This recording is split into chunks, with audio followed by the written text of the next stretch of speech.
गाडी नगर प्रहरीको इन्चार्ज आएर हाम्रो टोलमा चिट काट्ने र आज पनि दिनौँ जस्तो हाइसु लोडमा चाहिँ एकदमै नगर प्रहरी चाहिँ छ्यापछ्याप्ची हुने र कडा कारबाही हुन्छ।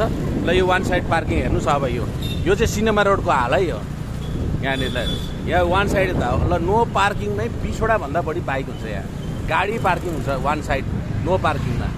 यता नगर प्रहरीको ध्यान जाँदैन। ल म तपाईँलाई यहाँनिर प्रहरी पार्किङ नो पार्किङको बोर्डै देखाइदिन्छु। ल यता हुन्छ पार्किङ हुने one side parking.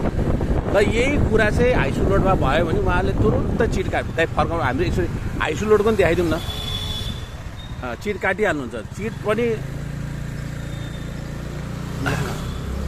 Helmet लगिदिने, chit काटिदिने, ठिक छ। नियम विपरीत काम गर्नेलाई सजाय दिन नै पर्छ, जरिवाना तिराउनु पनि पर्छ। तर यो के हो, यतापट्टि वान साइड पार्किङ हुँदा यहाँ चाहिँ छुट, यहाँको व्यापारीहरूलाई चाहिँ छुट। सर यो के हो, यो यत्रो हजुर गाडी पसलवालालाई भन्नुहुन्छ उता त तपाईँ चिट काट्नुहुन्छ, यहाँ चाहिँ यहाँ टाइट किन त।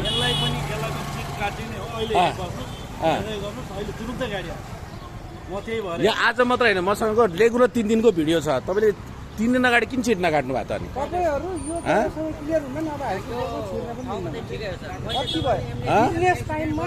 एम्बुलेन्स, तपाईँ एम्बुलेन्स ड्राइभर होइन, एम्बुलेन्स निकाल्न गाह्रो हुन्छ। मान्छे मरिसक्छ यो बाटोमा।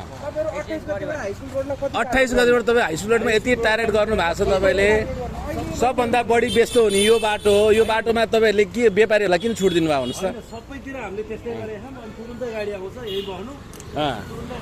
यो त हामीलाई देखेपछि भन्नुभयो तपाईँले। तपाईँ यहीँ बसेर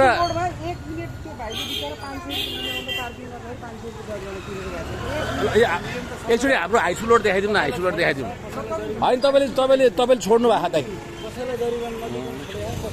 जरिवाना 200 रुपियाँ काट्ने हो। त्यो पनि राजस्व विभागमा गएर नगरपालिकामा काट्ने हो। एक मन परी गर्न पाइँदैन है सर। यो चाहिँ हामी भिडियो बनाइरहेछौँ।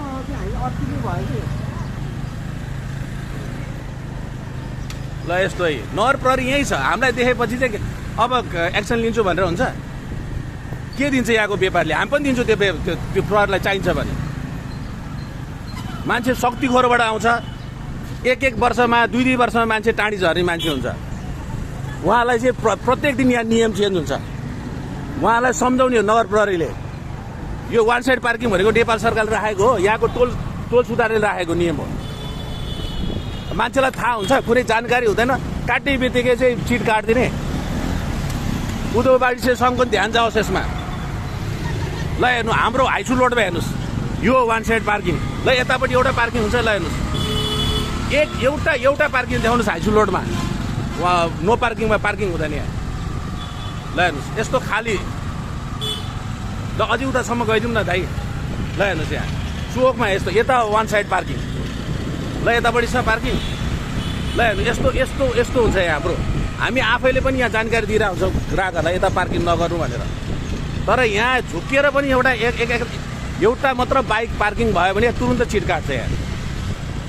ल यता हो यी पार्किङ। ल हेर्नु त, एउटा हाइसुलको गेटसम्म एउटा पार्किङ पनि छैन।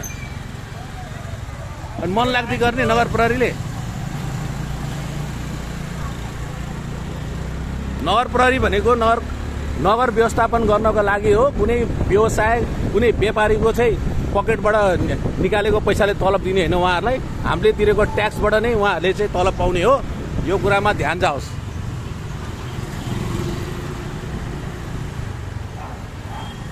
हाम्रो टोललाई हामीले व्यवस्थित गरेका छौँ। यहाँ हाम्रो त नो पार्किङमा कुकुरै सुत्न पाउँछ। आहा ल